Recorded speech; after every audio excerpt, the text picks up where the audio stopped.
ini di belakang punggung ya kan. Aduh. Mau apa sih, mau Biasa. pijetin ya sama dokter Ibrahim ya? Iya, pas banget ini ya kan. Lah. Emang Salah dokter pijat apa? Mumpung ada dokter Pijitnya enak Ibrahim juga nih, sih. spesialis rehabilitasi medis. Dan bener banget loh, gue merasakan ketemu sama dokter, akhirnya ke dokter ya. Ini gue tuh kayak kecetit gitu ya, sakit banget gitu, nggak sembuh-sembuh. Cuman disuntik doang, akhirnya itu termasuk nyeri pungguk juga kan ya dok, itu termasuk ya. Betul. Disuntik, hilang, enak banget ya Allah. Soalnya dia dok ya, biasa yang namanya ibu-ibu abis menyusui. Kalau menyusui itu kan posisinya entah kayak gimana ya dok ya. Abstrak gitu posisinya ya kan. Habis dari situ menyusuinya udah selesai sih. Habis dari situ mau tidur kayak apaan aja tetap aja sakit punggungnya. Begitu. Nah tapi kan dok, sebelum ke dokter bisa nggak dilakukan di rumah gitu dok untuk peregangan atau apa dok, terapi sendiri dok? Oke, itu harus bisa. Harus bisa? Harus bisa. Oke. Karena ke dokter kan seminggu sekali, seminggu 2 kali. Oh iya. Di rumah setiap hari. Nah. Jadi paling penting sebenarnya bisa melakukan latihan atau exercise sendiri di rumah untuk bisa mencegah biar nggak kambuh lagi ke depannya. Gitu. Oke, baik. Nah, sebelum kita menuju ke sana, ada fakta mitos yang harus dokter jawab.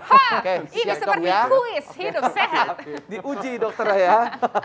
Oke, fakta atau mitos nih dok. Nyeri punggung itu bisa disebabkan karena duduk terlalu lama, baik dia bekerja, bermain game, atau berpergian jauh dok. Itu fakta atau mitos dok? Itu adalah fakta. Fakta. Oke. Jadi ini memang sejak pandemi khususnya ya. Kita kan banyak aktivitas di rumah. Duduk di rumah, kerja di rumah, ibadah di rumah, dan juga kita tidak terlepas dari gawai. Gadget maupun dari laptop untuk kita bekerja di rumah. Nah, postur yang statis, diam dalam waktu lama membuat otot itu berkontraksi terus-menerus. Masalahnya ketika otot itu berkontraksi, dia akan menjepit pembuluh darah dan saraf yang ada di otot. Itulah yang bikin sakit. Jadi ada peradangan di ototnya yang membuat sakit. Karena duduk terus-menerus dengan posisi yang sama gitu ya duduk dok ya? Dalam posisi yang sama dan statis. Maaf, satu lagi duduknya juga terkadang kan kita nggak jelas ya. Harusnya duduk tegak, tapi kadang di rumah duduknya begini. Kadang lagi malas juga begini. Ya. Kadang nonton juga sambil begini kan. Betul dok, apalagi itu kan kadang suka nonton pakai handphone, pala nunduk banget itu dok. Betul. Tengkurep lah, posisi juga bener ya dok ya. Betul. Iya makanya, nah ini sesuai juga nih dok dengan fakta mitos yang selanjutnya. Ini biasanya orang tua saya nih dok, ini selalu ngingetin, ayo duduknya yang tegak gitu ya, supaya kita bisa mencegah nyeri punggung. Ini fakta atau mitos dokter? Duduk tegak ya, berarti ya. Duduk tegak. Betul. Fakta. Itu adalah fakta. Fakta, berarti papa Anda benar. Jadi duduk tegak gitu, itu kenapa tuh dok? Duduk tegak, jadi gini, kalau kita pikir, dok kok saya harus tegak dok? Kayaknya kalau tegak rasanya tegang atau kaku. Iya. Nah, logika mudahnya begini, kalau kita presiden punya penjaga istana, itu berdiri satu shift kira-kira 8 jam, berdiri tegak begini. Bayangkan, jadi berdiri. Apakah pegel? Apakah lelah? Kan tidak. Oh tidak? Tidak. Kalau nggak mungkin, pasti sudah banyak berobat ke saya. Oh iya bener. Jadi posisi postur yang paling ideal ketika kita tegak, itu otot ternyata tidak terlalu berkontraksi. Jadi gimana contohnya dok? Menjaga tulangnya itu dijaga oleh struktur yang namanya ligamen. Oke, seperti apa tuh dok? Nah, jadi kalau kita tegak, ajarin saya dok. Sebenarnya paling enak kita berdiri di tembok ya. Nanti kalau ada tembok, kepala kita menyandar, maaf saya tunjukkan. Jadi kalau misalnya ini tembok, ini kepala, kemudian bagian pundak, bagian bokong, sama ini juga menyundar ke belakang. Plus kira-kira tumit kita ada jarak 5-10 cm dari tembok. Tumitnya agak jarak begini. Agak jarak. Kemudian maaf kebukti, antara telinga dengan pundak ini satu garis.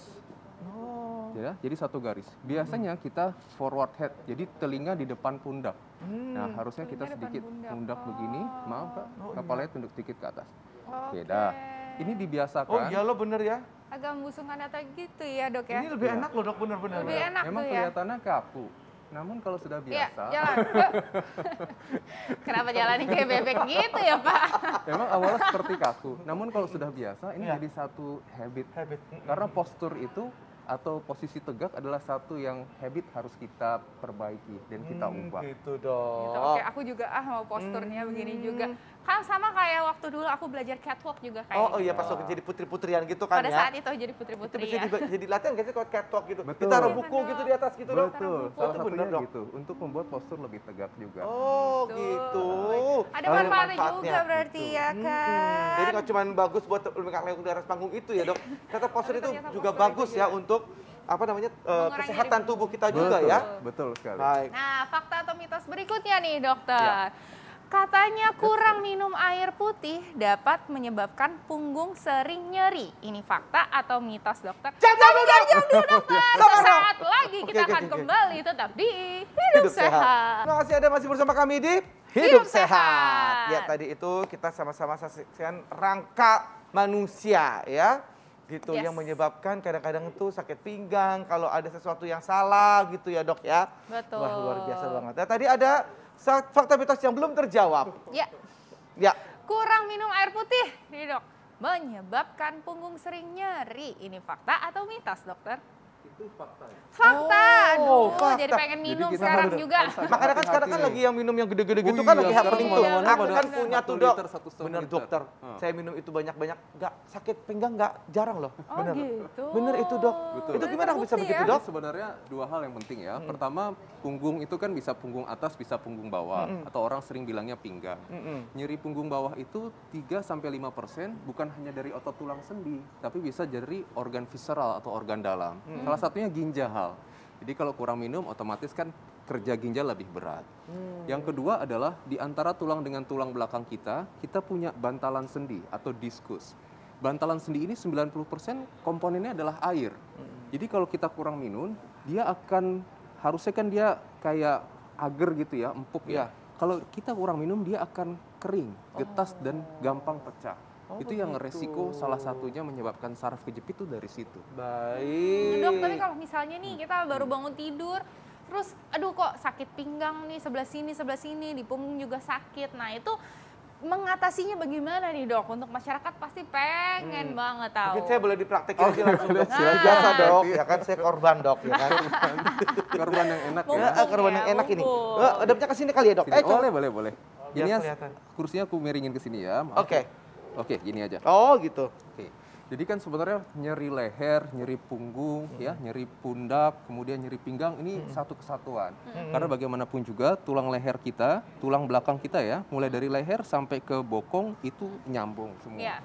Nah, biasanya yang sering pegel atau sakit adalah di leher, pundak, kemudian punggung dan pinggang. Oke, kita fokus ke leher sama punggung ya. Ini satu area yang besar yang bersama-sama. Maaf ya, Pak Bakti ya. Sakit pastikan di sini sakit enak. Oke, lemesin maaf, relax dulu. Saya cek dulu sebentar. Enak banget. Itu gimana tuh dok? Berarti kita juga melakukannya di rumah gimana nih? Oke. Ini kalau kayak Kak Bekti paling penting pertama boleh nggak sih dipijit? Itu boleh. Itu dia. Ya, jadi kalau pijit itu boleh. Oh iya. Jadi kalau kita sebelum mau pijit, kita bikin ototnya lebih rileks dulu sebenarnya. Lebih rileks, yang tadi otot ngeringkel atau kaku, kita bikin dia lebih lemes. Kita bisa kompres hangat contohnya.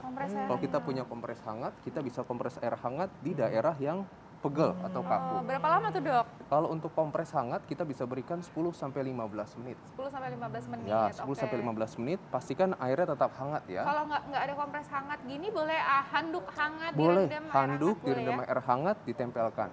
Ya, minyak hangat boleh nggak dok? Minyak hangat boleh, cuman nanti kita lihat bedanya nih. Kita kompres hangat. Salam hangat boleh dok? Oh, salam hangat. Salam hangat plus salam tempel boleh. Salam tempel nalo. Jadi kalau udah dikompres hangat, kita boleh berikan oleskan minyak hangat juga boleh. Jadi minyak apapun boleh. Namun ingat dia hanya membantu untuk ini ya, merelaksasikan. Jadi bukan menyembuhkan. Oh, baik. Kalau sudah kita oleskan minyak. Kalau pelukan hangat loh. Beda lagi. Baru kita bisa berikan masas atau pemijatan. Pemijatan yang mudah bisa dilakukan di antara otot di pertengahan ototnya. Jadi misalnya Kak Bekti ini kan ototnya mulai menghubungkan leher sampai dengan ke tulang ini ya, namanya tulang klavikula.